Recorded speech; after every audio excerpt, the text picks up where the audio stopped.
आजमाइशें मोमिन के लिए आज़ाब नहीं होती, बल्कि अल्लाह की तरफ से मोहब्बत की निशानियां होती हैं। जब तुम्हारी आंखों से सब्र बहने लगे तो समझो अल्लाह करीब है। आजमाइशें इंसान को नहीं तोड़ती, बल्कि उसके अंदर छुपी ताकत को जगा देती हैं। जो सब्र के साथ अल्लाह की आजमाइश से गुजरता है, वो अल्लाह के करीब तर हो जाता है। अल्लाह उन दिलों को जरूर आजमाता है जिन्हें वो खास बनाना चाहता है। आजमाइश में गुजरने वाले लम्हे चाहे कितने भी कठिन हों, मगर उनके बाद मिलने वाला सुकून बेमिसाल होता है। अगर तुम सब्र करते हो तो तुम्हारी आजमाइश तुम्हें तोड़ नहीं सकती, वो तुम्हें अल्लाह के करीब जरूर ले जाएगी। अल्लाह हमें वही आजमाइश देता है जिसके लिए वो पहले ही हमारी हिम्मत को जांच चुका होता है। कभी कभार इंसान मुस्कुरा रहा होता है, मगर उसका दिल चीख चीख कर रो रहा होता है। जिन्हें हम सब कुछ समझते हैं, वही अक्सर हमें सब कुछ सिखाकर छोड़ जाते हैं। कुछ दर्द ऐसे होते हैं जो न लफ्जों में उतरते हैं, न आंखों से बहते हैं, बस दिल के किसी कोने में हमेशा के लिए ठहर जाते हैं। कभी कभी दिल इतना टूटता है कि बंदा खामोश हो जाता है और खामोशी चीख बनकर आसमान तक पहुंचती है। जिंदगी की असल खूबसूरती उस वक्त खुलती है जब इंसान दुनिया की रोशनी छोड़कर दिल की सच्चाई में झांकता है। तकदीर से शिकायत करने वाले अक्सर वही होते हैं जिन्होंने सब्र का जायका चुखा ही नहीं होता। लफ्जों की महक सिर्फ उन्हीं को महसूस होती है जिनके दिल नर्म और आंखें नम हों। जो इंसान दर्द में भी अल्लाह को याद रखे, उसका दिल दुनिया की सारी रोशनियों से ज्यादा रोशन होता है। खामोशी एक ऐसा समंदर है जिसकी गहराई में वो दर्द छिपे होते हैं जो जबान बयान नहीं कर सकती। वक्त इंसान को बदलता नहीं, बल्कि असल चेहरे बेनकाब करता है।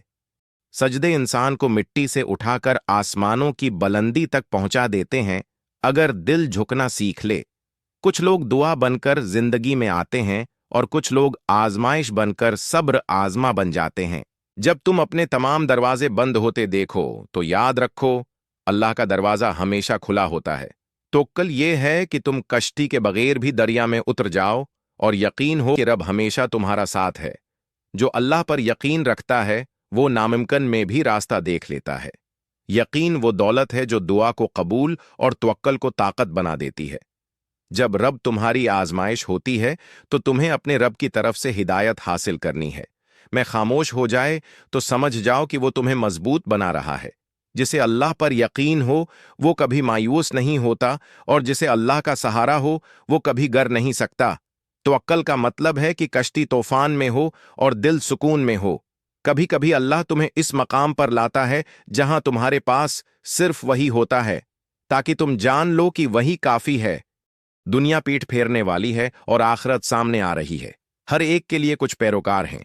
तुम आखिरत के पैरोकार बनो, दुनिया के नहीं, क्योंकि आज अमल है, हिसाब नहीं, और कल हिसाब होगा, अमल है नहीं। खामोशी अक्ल की निशानी है, और जिसका दिल अल्लाह के जिक्र से जिंदा हो जाए उसका जाहिर खुद ब खुद नेक हो जाता है। जो शख्स दिल से अल्लाह की तरफ झुकता है, जबान उसकी गवाही देती है। वक्त दो चीजों से बनता है, तुम्हारी सांसों से और तुम्हारे अमल से। अगर सांस जाये हो गई और अमल ना हुआ तो तुमने जिंदगी का सबसे कीमती सरमाया खो दिया। इंसान की कीमत सिर्फ उसके इल्म और अमल में है। जो जितना इल्म रखता है इतना ही वो कीमती है, वरना जिस्म तो जानवरों के भी होते हैं। दोस्त वही है जो गैबत में भी तुम्हारा जिक्र खैर करे, और दुश्मन वही है जो तुम्हारे सामने मुस्कुराए और पेट पीछे तुम्हें जलील करे। अल्लाह पर भरोसा ऐसा करो कि जब तुम्हें समंदर में धकेला जाए तो तुम्हें यकीन हो कि अल्लाह या तो तैरना सिखा देगा या किनारे पर ले आएगा।